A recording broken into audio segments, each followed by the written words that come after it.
Bismillahirrahmanirrahim. Assalamualaikum warahmatullahi wabarakatuh.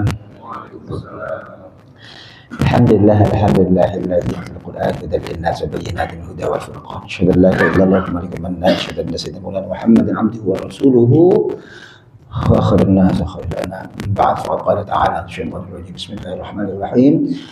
Alladzina amanu wa hajaru wa jahadu fi sabilillahi bi amwalihim wa anfusihim a'zamu darajatan indallah. Orang-orang yang beriman, berhijrah dan berjihad fi sabilillah dengan hartanya maupun jiwanya itu lebih tinggi agung derajatnya di sisi Allah Subhanahu wa taala. Wa ulaika humul faizun, mereka adalah orang-orang yang beruntung, orang-orang yang sukses.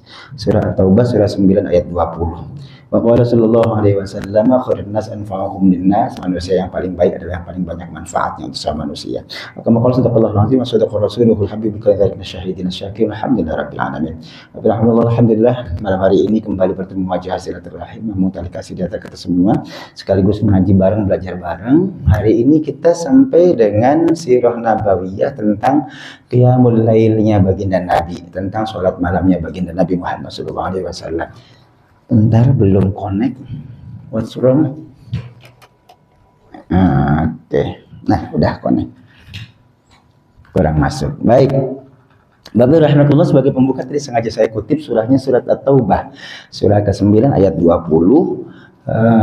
Karena memang ada momentum yang baru saja kita lewati dan akan kita hadapi. Dua momentum yang kita lewati adalah 22 Oktober 2025 ini kita peringati sebagai hari santri. Berapa tahun yang lalu? 10 tahun yang lalu baru dilegal formalkan, diakui oleh negara hari santri itu di tanggal 22 Oktober 2015. Nomor kepresnya persis nomor 22. Jadi nomor keputusan presiden nomor 22 tanggal 22 Oktober 2015, 10 tahun yang lalu persis. Tapi alhamdulillah itu adalah pengakuan resmi negara bahwa santri punya peran luar biasa dulu di masa mempertahankan kemerdekaan. Kita tahu 17 Agustus 1945 Indonesia baru lahir. Tapi sayangnya 1 bulan kemudian sekutu datang. 17 Agustus kita merdeka, tanggal 19 September sekutu nikah datang ke Indonesia untuk mengambil alih.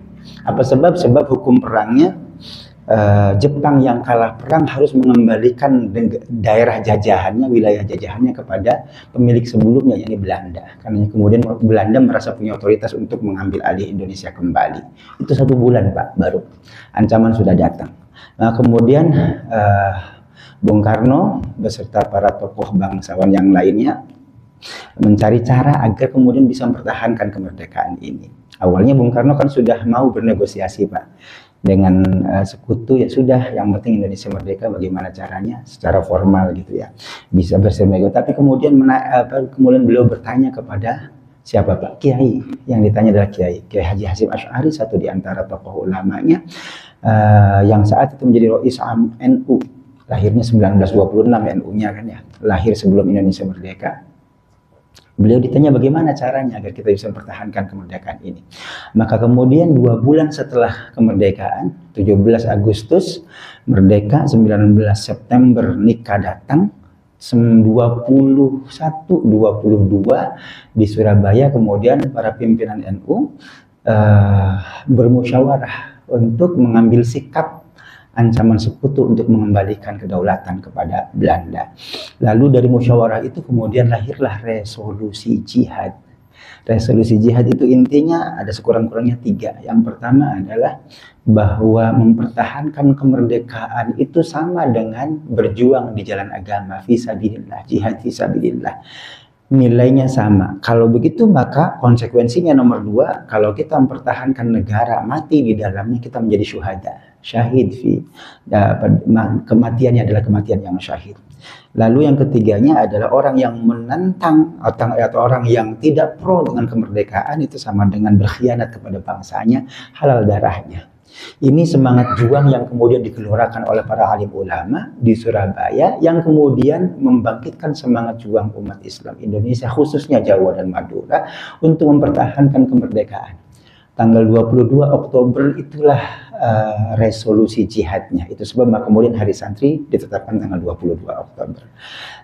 Bapak, sayangnya gencatan senjata saat itu dilakukan seakan-akan ya gencatan senjata. Tapi tanggal 30 Oktober, persis di penghujung Oktober, jenderal tertingginya Inggris kemudian terbunuh dalam sebuah penyergapan oleh santri di Surabaya tanggal 30 Oktober. Namanya Jenderal Malabi ya, Brigjen Malabi. Luar biasa ini, panglima perang dari sebuah angkatan perang, pemenang perang dunia kedua, Inggris ya, mati di tangan santri. Sampai hari ini diperselisihkan siapa santrinya itu. Ada yang klaim Kiai Soleh gitu dari Babakan Ciwaringin Cirebon, ada yang klaim yang lain gitu, ada yang klaim orang Surabaya, orang Ampel dan seterusnya. Yang pasti bukan oleh tentara militer resmi. Apakah itu Nika atau Kenil ya, peta gitu ya, zaman itu kan ada peta sama Kenil gitu untuk bangsa Indonesianya. Nah, tapi adalah santri. 30 Oktober Malabi mati, akhirnya kemudian Inggris ngancam kan 10 November harus menyerahkan senjata ke pasukan sekutu. Indonesia kemudian diancam oleh sekutu untuk menyerahkan senjata rampasan perang kepada mereka. 10 November deadline-nya. Tapi karena sudah ada 22 Oktober resolusi jihad, maka kemudian semangat juangnya luar biasa, Pak. Ini antara hidup, kan kariman au mut syahidan gitu. Kalau bahasa Arabnya itu, hidup mulia merdeka atau mati syahid berkalang tanah gitu kan. Maka kemudian ditempel di mana-mana kan merdeka atau mati gitu kan. Pilihannya cuma itu. Luar biasa. Itu sebab kemudian semangat juangnya luar biasa membara, Pak. Kita kenal Bung Tomo melalui RRI juga kemudian menggelorakan semangat juang itu. Meletuslah perang 10 November di Surabaya yang luar biasa, Pak. Korbannya karena kata sejarah 20-an ribu orang yang menjadi syuhada. Itu tidak mungkin terjadi kalau tidak ada resolusi jihad. 10 November kemudian kita peringati sebagai Hari Pahlawan. Hari Pahlawan tidak mungkin terjadi tanpa resolusi jihad. Bapak rahimahullah. Nah, kalau kemudian Indonesia 10 tahun yang lalu mengakui Hari Santri 22 Oktober yang merujuk kepada hari resolusinya, resolusi jihad yang di Surabaya, itu berarti pengakuan negara bahwa kiai dan santri punya peran sangat besar untuk tegaknya Indonesia, mempertahankan kemerdekaan. Bahkan kalau kita runut sebelumnya, Pak, jauh hari sebelumnya, umat Islam luar biasa. Jauh sebelum Indonesia merdeka 1945, 1905 sudah ada SDI, Syarikat Dagang Islam. Ada dagangnya di situ, tapi ada Islamnya dan ditujukan untuk menyaingi ekonomi kolonial. Gitu. Berarti ada nilai-nilai kebangsaan. Setelah itu kemudian ada Budi Utomo, ada SSDI-nya kemudian berubah menjadi SI, Syarikat Islam, dagangnya sudah lewat tuh. Berarti benar-benar politis gitu kan untuk bangsa. Lalu lahir Young Islamiten Bond, itu adalah yang digagas adalah ukhuwah Islamiyah plus ukhuwah watoniyah, persaudaraan seiman seagama yang dibungkus dengan persaudaraan sebangsa setanah air. Sudah ada tuh. Lalu berdirilah Muhammadiyah, NU. Jadi peran umat Islam luar biasa, Pak, untuk menyongsong kemerdekaan. Bahkan sebelum Sumpah Pemuda 1928 kita sudah bergerak gitu, juga termasuk untuk mempertahankan kemerdekaan. Poin apa yang ingin disampaikan melalui prolognya ini? Kita sedang belajar sejarah, Pak, ya, sejarah Nabi. Poin yang ingin disampaikan adalah umat Islam ini umat pejuang. Sejak jauh sebelum kemerdekaan, merujuk lebih tua lagi ada Diponegoro, ada Hasanuddin gitu ya. Di zaman jauh sebelum kemerdekaan, sampai dengan menyongsong kemerdekaan, sampai mempertahankan kemerdekaan, umat Islam adalah pejuang, terbukti sebagai pejuang. Maka hari ini pesannya adalah umat Islam nggak boleh lari dari perjuangan, nggak boleh terpinggirkan dari perjuangan. Kita harus mengambil peran dalam segala segi kehidupan, gitu ya. Ya, politik, ekonomi, pendidikan, apapun itu ya, yang demi tegaknya bangsa dan negara. Umat Islam nggak boleh terpinggirkan, kita harus mengambil peran. Karena itu memang tanggung jawab kita sebagai bangsa dan negara maupun sebagai umat beragama, terutama Islam. Karena Islam mengajarkan alladzina amanu wa hajaru wa jahadu, iman, hijrah, jihad fisabilillah. Itu nilai yang Allah ajarkan dalam Al-Quran, dan banyak sekali ayatnya Pak tentang jihad fisabilillah itu. Lalu kita sambungkan dengan hadis Nabi SAW. Nabi ditanya, ya Rasul, bagaimana kalau harta saya dirampas? Kata Nabi, kamu harus melawan. Gitu. Bagaimana kalau saya terbunuh? Kamu menjadi syuhada. Kalau saya berhasil membunuh dia, bagaimana? Kemarin ramai tuh jadi kasus politik, kasus hukumnya. Kalau saya yang berhasil membunuh dia, bagaimana? Dia masuk neraka. Itu Pak. Itu hadisnya sahih riwayat Imam Muslim. Ada hadis lain riwayat Abu Dawud dan yang lainnya. Orang yang mempertahankan hartanya, jiwa raganya, sanak familinya, keluarganya, juga mempertahankan agamanya, itu syahid. Semuanya syahid. Bapak rahmatullah, karenanya kembali pesannya adalah jadilah pejuang dengan apapun yang kita miliki hari ini, dimanapun tempat kita berada. Beliau melalui penanya berjuang, kita semua melalui ekonomi, melalui pendidikan, melalui jalur yang lain, barangkali ada politik juga. Ayo sama-sama berjuang untuk tegaknya bangsa dan negara. Mudah-mudahan kita berharap menjadi orang yang paling banyak manfaatnya untuk sesama manusia. Khairun nas anfa'uhum linnas. Amin rabbal alamin. Ala hadhihi kulliyatin salihah. Al-Fatihah. A'udzu billahi minasyaitonir rajim. Bismillahirrahmanirrahim. Alhamdulillahi rabbil alamin arrahmanir rahim maliki yaumiddin. Iyyaka na'budu wa iyyaka nasta'in. Ihdinas siratal mustaqim. Siratal ladzina an'amta 'alaihim ghairil maghdubi 'alaihim waladdallin. آمين. بسم الله الرحمن الرحيم. رضيت بالله ربا وبالإسلام دينا وبمحمد نبيا ورسولا رب زدني علما وارزقني فهما. آمين.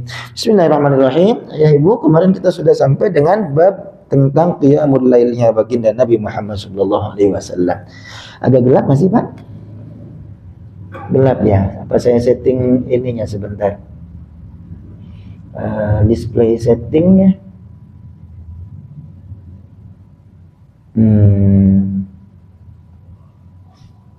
sama berubah nggak? Oh ini night light. Nah lupa, itu pencahayaan malam biar nggak terang banget ke mata. Baik, Bapak rahmatullah. Kemarin kita sudah belajar bahwa Nabi SAW sholat malamnya itu variatif. Kadang 11 rakaat, banyak hadisnya. Kadang 13 rakaat, kadang 9 rakaat.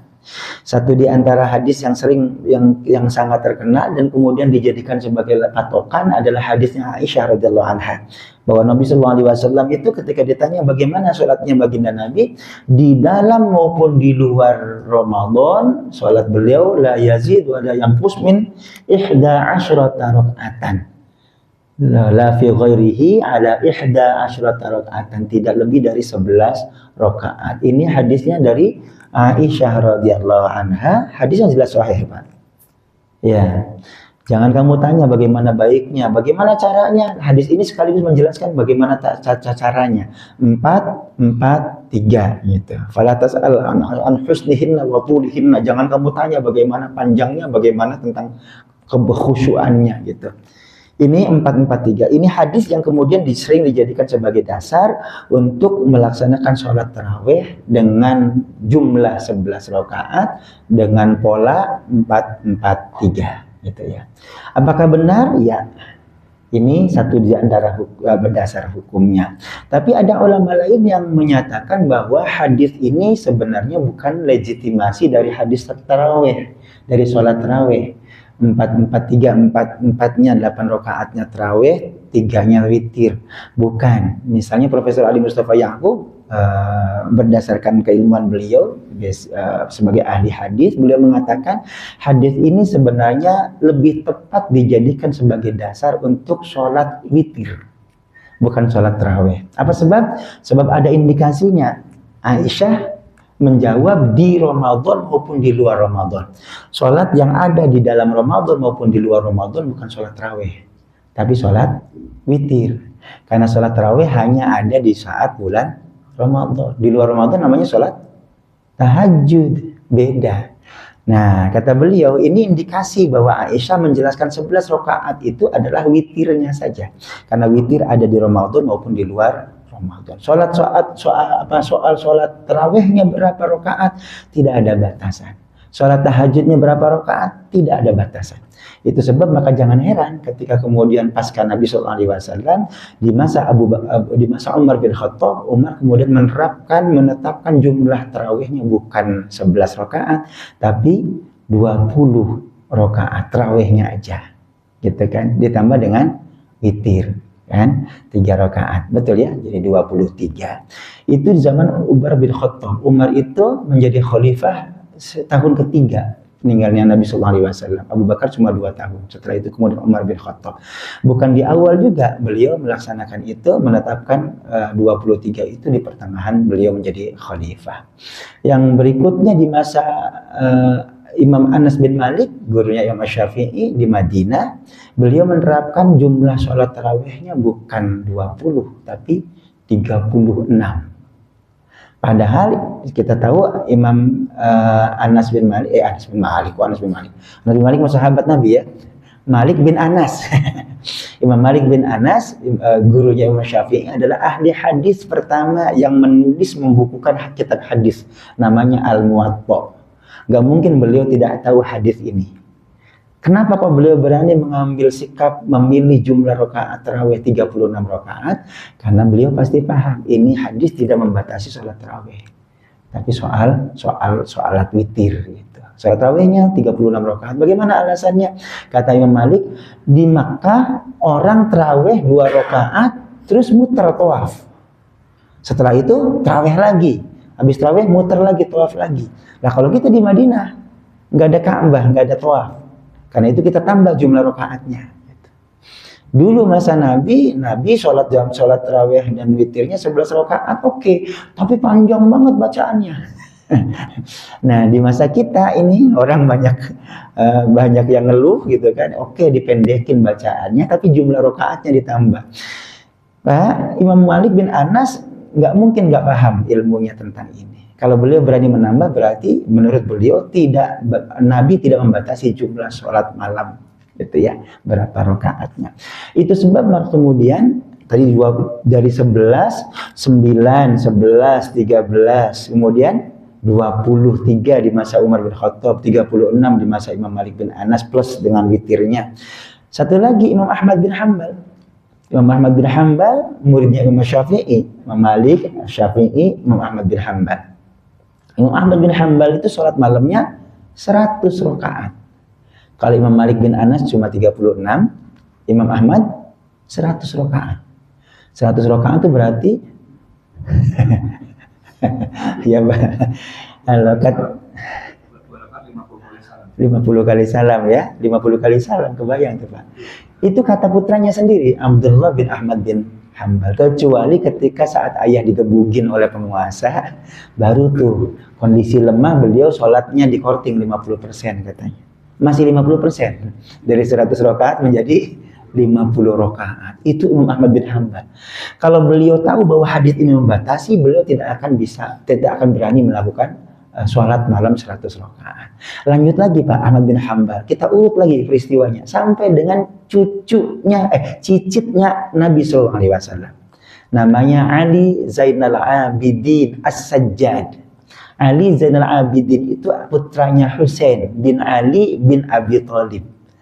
Husainnya adalah cucunya Nabi, Ali Zainal Abidin adalah cicitnya Nabi SAW dari Husain. Dari Hasan apa dari Husain? Kalau nggak salah dari Husain ya, dari Husain betul. Ali Zainal Abidin disebut sebagai Zainal Abidin, perhiasan orang-orang ahli ibadah. Apa sebab? Memang ibadahnya getol banget Pak. Cicitnya Nabi SAW ibadahnya luar biasa. Dikasih lakob julukan As-Sajjad.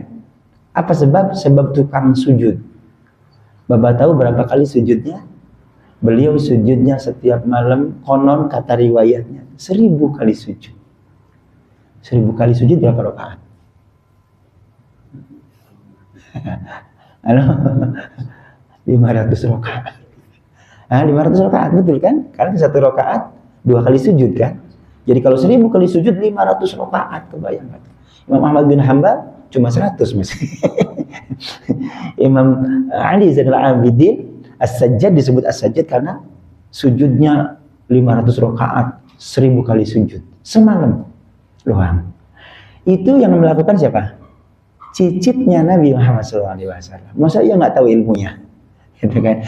Jadi Bapak Ibu rahimakumullah, dari sini kita tahu bahwa Nabi SAW itu tidak membatasi jumlah sholat malam kita berapa, sekemampuannya, sekuatnya, sebisanya gitu. Ya, jangan orang yang rajin sholat malam malahan dimaki-maki, ngapain nih, bid'ah. Padahal jumlahnya Nabi sendiri juga tidak selalu 11 atau 9 atau 13. Kita riwayatnya baca nih. Kata-kata Aisyah, Nabi tidak nambah lebih atau kurang dari 11 rakaat ya, setiap malamnya. Tapi itu di malam Ramadan maupun di luar Ramadan. Yang ada di malam Ramadan dan di luar Ramadan berarti witir, berarti witirnya doang, bukan sholat malamnya Nabi SAW-nya gitu ya.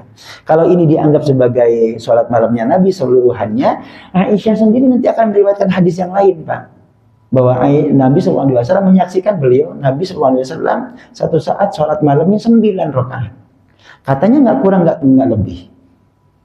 Tapi di riwayat yang lain beliau sendiri orang yang sama meriwayatkan 9 rakaat. Kita bahas ya. Ini yang sudah kita pelajari bersama. An Aisyah radhiyallahu an Urwa an Aisyah radhiyallahu an Rasulullah sallallahu alaihi wasallam kana yusalli min al-laili 11 raka'atan yutiru minha biwahidah. 11 rakaat sama dengan masih di atas ya. Fa idza faragha minha itaja'a ala syaqqihi al-ayman. Kalau sudah selesai kemudian beliau turun miring kanan. Lambungnya di bawah menghadap ke arah kiblat, kiblatnya ke sana ya. Tidurnya Nabi SAW bukan tidur sih, itu apa namanya, menunggu waktu subuh gitu biasa.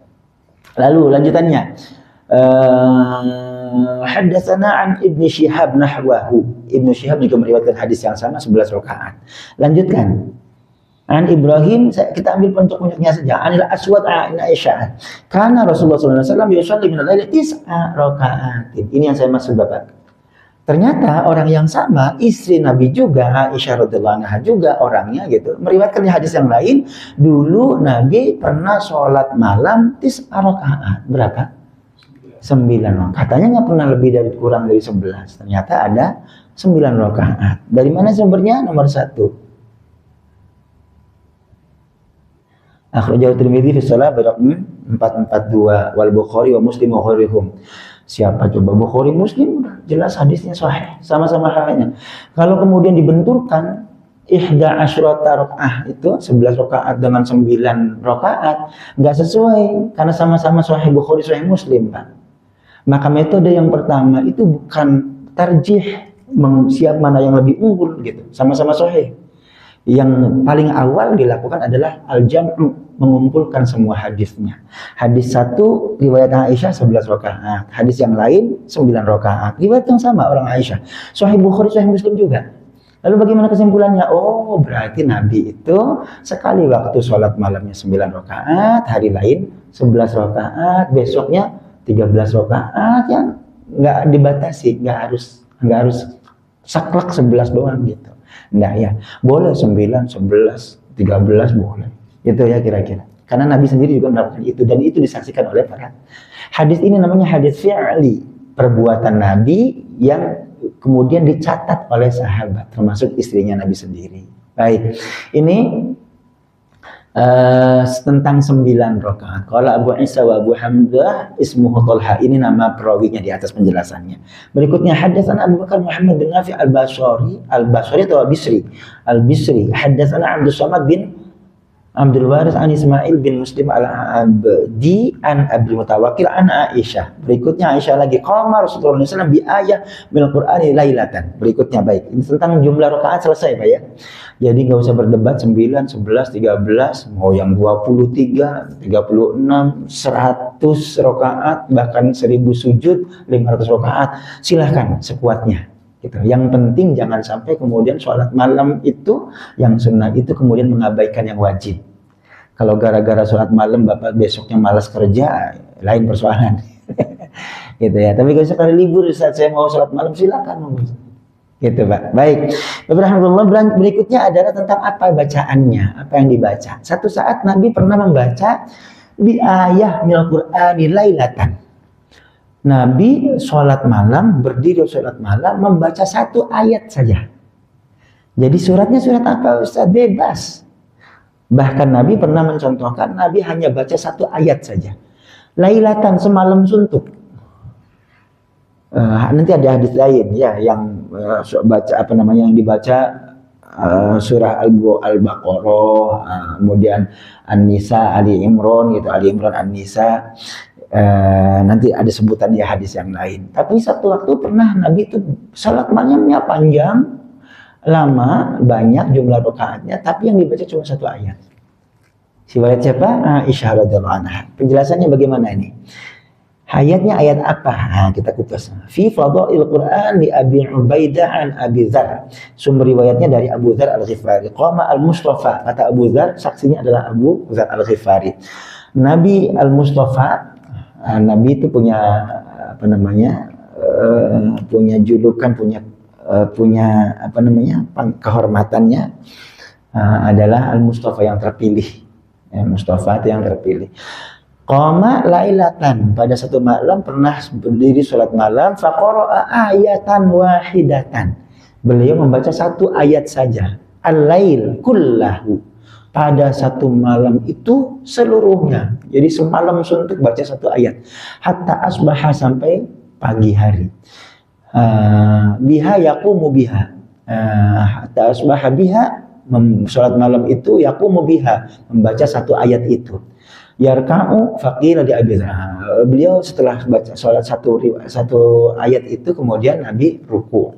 Setelah baca ayat, berarti berapa kali sholat? Berapa kali rakaat, Pak? Nggak disebutkan di sini berapa kali rakaatnya. Tapi setelah baca ayat ini ruku. Berarti kan banyak. Ya kan rukunya ya. Faqila di Abi Dzar. Rakaat itu dia dikata ruku. Berapa kali ruku? Nah, disebut rakaat. Faqila Abi Dzar, kemudian dikatakan kepada Abu Dzar Al-Ghifari yang bisa disaksi, mahia, apa surat ayat yang dibaca itu? Qala in tu'adzibuhum fa innahum ibaduk wa in taghfir lahum fa innaka antal azizul hakim. Surah Al-Maidah 118. Kita tampilkan ayatnya. Yang dibaca oleh Nabi SAW adalah surah Al-Maidah 118. Al-Maidah surah kelima ayat 118. Oke. Tampilkan agak gede. Ini ayatnya, Pak. In tu'adzibhum fa innahum ibaduk. Jika engkau mengazab mereka, mereka adalah hambamu. Wa in taghfir lahum, jika engkau mengampuni mereka, fa innaka antal azizul hakim, maka engkaulah sang perkasa, sang bijaksana, sang maha perkasa, sang maha bijaksana. Surah Al-Maidah 5:118. Bapak rahmatullah, ayat ini berkenaan dengan Nabi Isa sesungguhnya. Kita rangkai ayatnya dari 116. Nabi Isa alaihi salam di dalam tanda kutip, Pak, dikomplain sama Allah. Tanda kutip ya. Wa idh qala, bentar, kegedean enggak? Oke. Wa idh qala Allah ya Isa, ketika Allah berkata kepada Nabi Isa, ya Isa ibna Maryam, a anta qulta lin-nasi, apakah engkau berkata kepada orang, ittakhizuni wa ummi ilahaini min dunillah, ambillah aku dan ibuku sebagai Tuhan selain Allah. Qala subhanaka ma yakunu li an aqula ma laysa li bihaq. Kata Nabi Isa, enggak mungkin saya melakukan itu, enggak mungkin saya mengatakan yang bukan hak saya.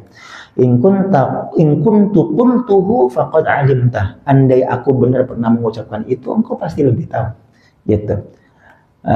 Ta'lamu ma fi nafsi wa la a'lamu ma fi nafsik. Engkau maha tahu tentang apa yang ada dalam diriku, aku tidak tahu tentang dirimu.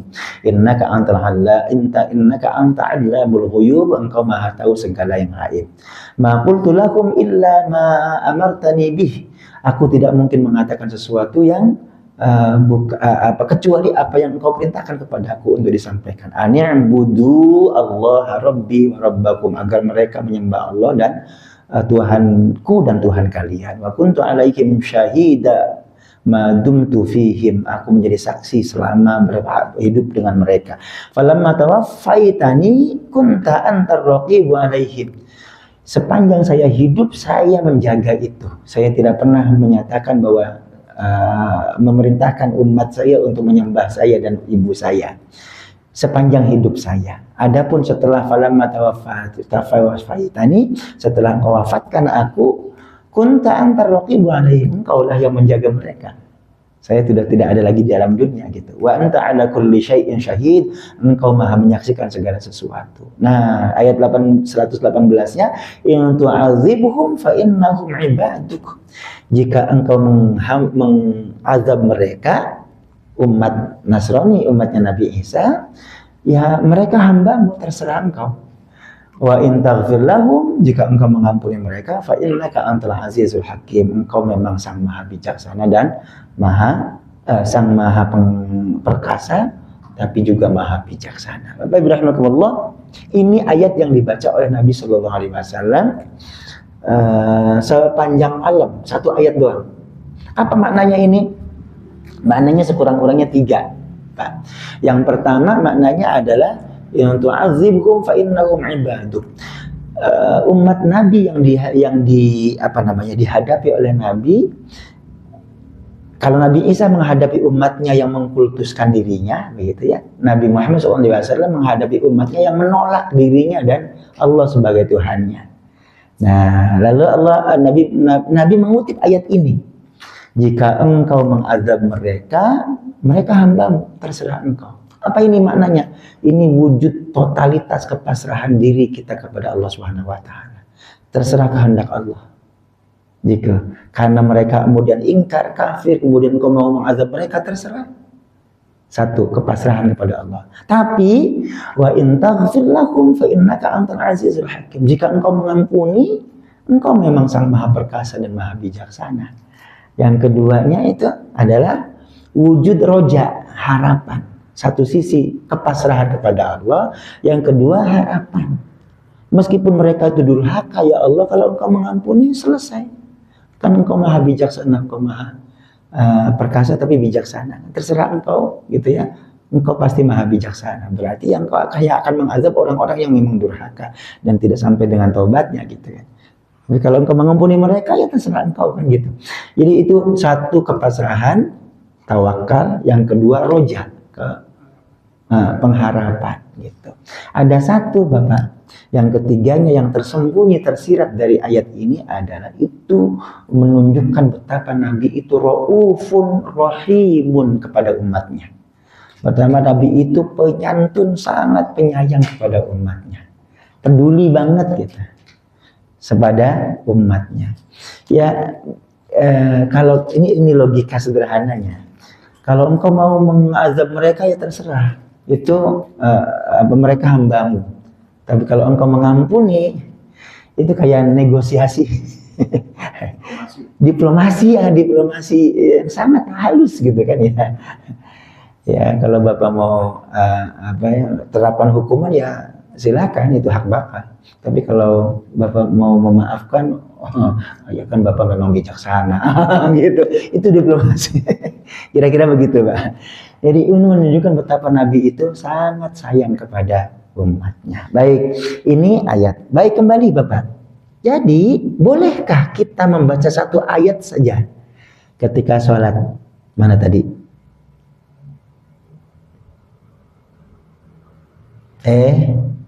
Oh ini ya.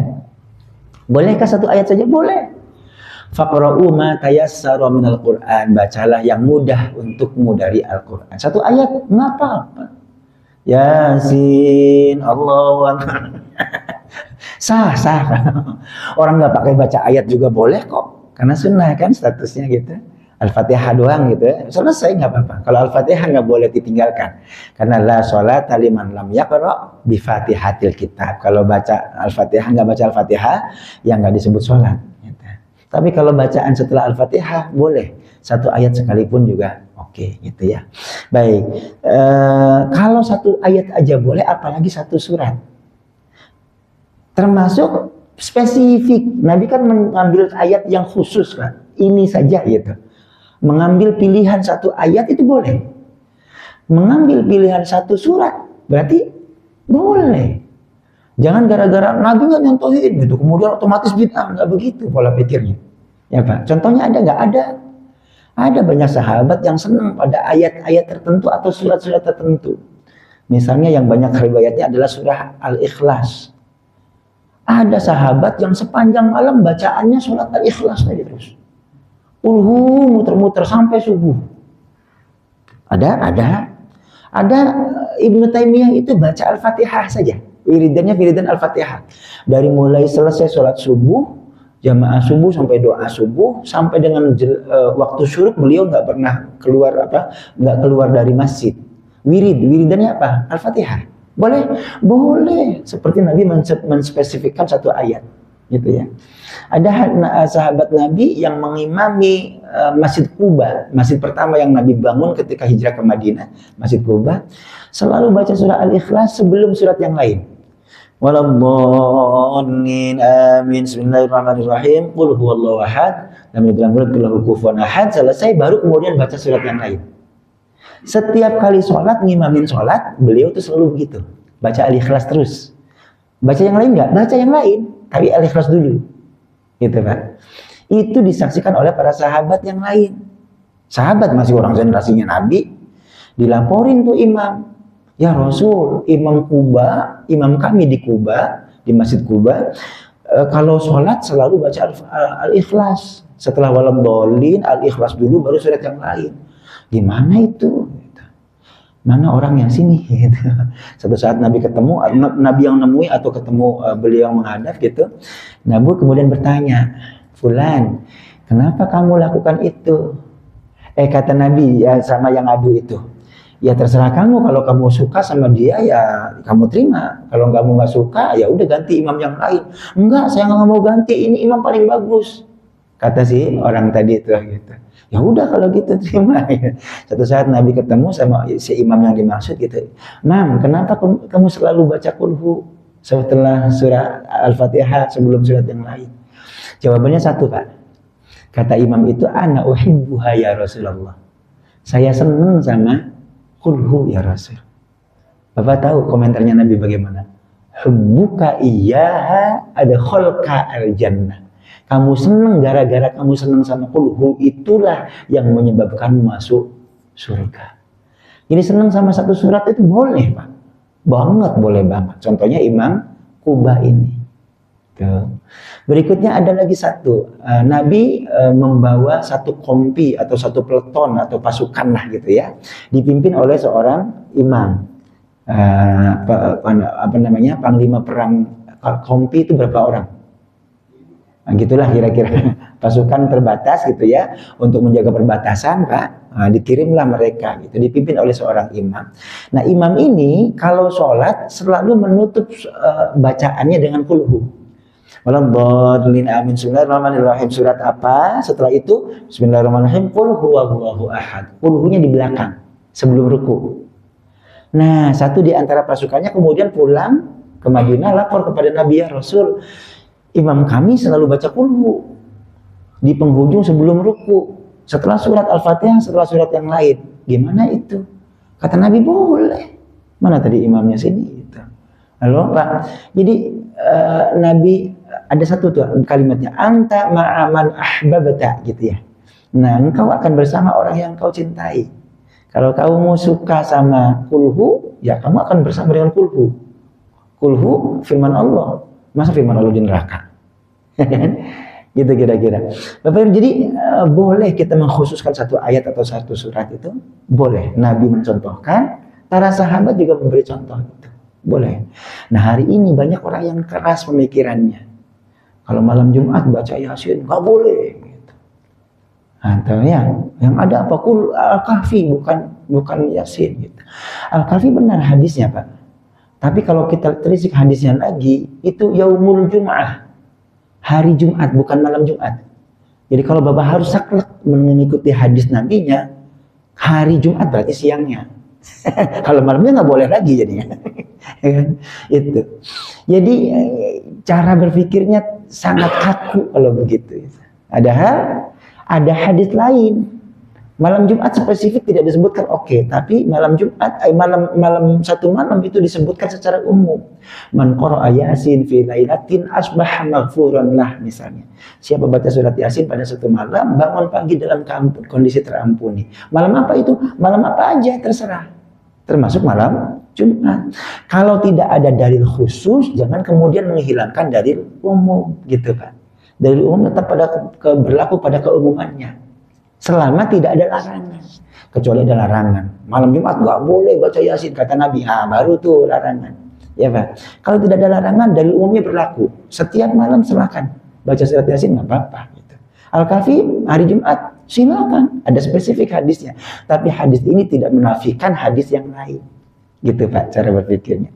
Baik, termasuk ini contohnya. Baca surat ini tertentu khusus boleh.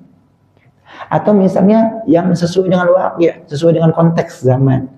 Ketika surat yang dibaca ketika peringatan HUT RI misalnya, suratnya Al-Balad misalnya gitu. Oke gitu. Ya, menghubungkan dengan peristiwa yang terjadi. Baik, ini contohnya dari Nabi Shallallahu Alaihi Wasallam. Baik, betul alhamdulillah. Sedikit lagi, 19 ya 30 lagi. Berikutnya hadatsana Mahmud bin Ghailan an Abi Wa'il an Abdullah bin Mas'ud, ujungnya Abdullah bin Mas'ud. Saya ambil ujungnya saja. Shallaitu lailatan ma'a Rasulullah sallallahu alaihi wasallam. Satu saat saya bersama Rasul salat malam. Falam yazal qa'iman. Nabi panjang banget berdirinya. Hatta hamamtu bi amrin su'in, sampai aku berniat. Himmah itu adalah keinginan kuat. Saya sampai punya keinginan kuat untuk melakukan sesuatu yang buruk. Maksudnya apa nih? Misah dari Nabi, udah capek gitu. Salat sendiri aja gitu. Qila lahu wa ma hamamta bihi? Apa yang kamu niatkan itu? Qala hamamtu an aq'uda. Aku pengen duduk. Wa ada'u an Nabi sallallahu alaihi wasallam. Aku tinggalkan Nabi, capek gitu. Salat malamnya apa sih yang dibaca? Nah, ini hadisnya. Hadatsana Sufyan wa saking panjangnya, Pak. Sebentar. Oh, di bawahnya ada nanti. Ya, apa yang dibaca? Sebentar, ada nggak keterangannya? Nomor 2. Wa akhraja al-Bukhari fi shalah wa Muslim fihi wa Ibnu Majah dan seterusnya. Ada banyak ya. Kita sambungkan biar nyatu.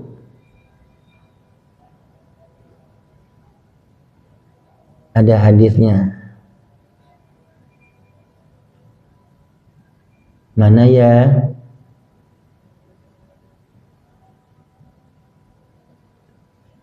Bentar. Al-Baqarah, Ali Imran, An-Nisa.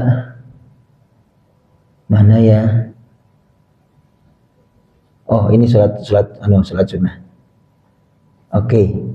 Baik, yang pasti panjang banget. Kalau hadis ini Ibnu Mas'ud cuma meriwayatkan Nabi panjang banget bacaannya sampai saya berniat untuk memisahkan diri duduk gitu ya. Oke. Terakhir, baik hari ini.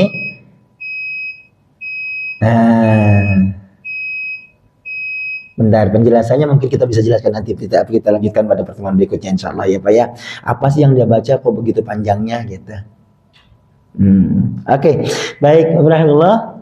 Ini kutipan riwayat dari Ibnu an Abdullah bin Mas'ud, betul Ibnu Mas'ud ya. Jadi panjang banget sholat malamnya Rasulullah SAW. Kita sudah belajar panjang soal jumlah rakaatnya, bebas terserah menyesuaikan dengan kesanggupan kita. Kemudian tentang bacaannya juga bebas, bahkan Nabi pernah membaca cuma 1 ayat saja begitu ya. Yang pasti satu catatan adalah Nabi itu sholat malamnya luar biasa panjangnya gitu ya. Kalau kata ngakunya umatnya Nabi tapi tidak mau sholat malam, ya berarti belum nyontoh Nabi kan gitu. Orang yang cinta seseorang pasti kemudian mengikuti semua tindak tanduk, gerak-gerik dan langkahnya, apalagi sholat ibadahnya begitu. Yuk sama-sama kita belajar untuk mencontoh baginda Nabi Sallallahu Alaihi Wasallam ya, pelan-pelan untuk nambah sholat malamnya, dan insya Allah istiqomah terus Pak ya. Insya Allah itu dijanjikan oleh Allah Subhanahu Wa Taala sendiri, pasti mulia derajatnya. Wa minal laili fatahajjad bihi nafilatan lak. Sebagian malam tahajudlah, nafilatan lak itu tambahan untuk kalian. Asa ayyab'asaka rabbuka maqamam mahmudah. Niscaya Allah akan memberikanmu maqamam mahmudah, tempat yang mulia, tempat yang terpuji. Berarti menjadi orang yang mulia di hadapan Allah maupun sesama manusia dengan sholat malamnya. Insya Allah mudah-mudahan kita semua istiqomah belajar sholat malam dan bisa melaksanakannya. Amin. Alhamdulillah. Subhanallah bihamdika asyhadu an la ilaha illa anta astaghfiruka wa atubu ilaik. Wassalamualaikum warahmatullahi wabarakatuh.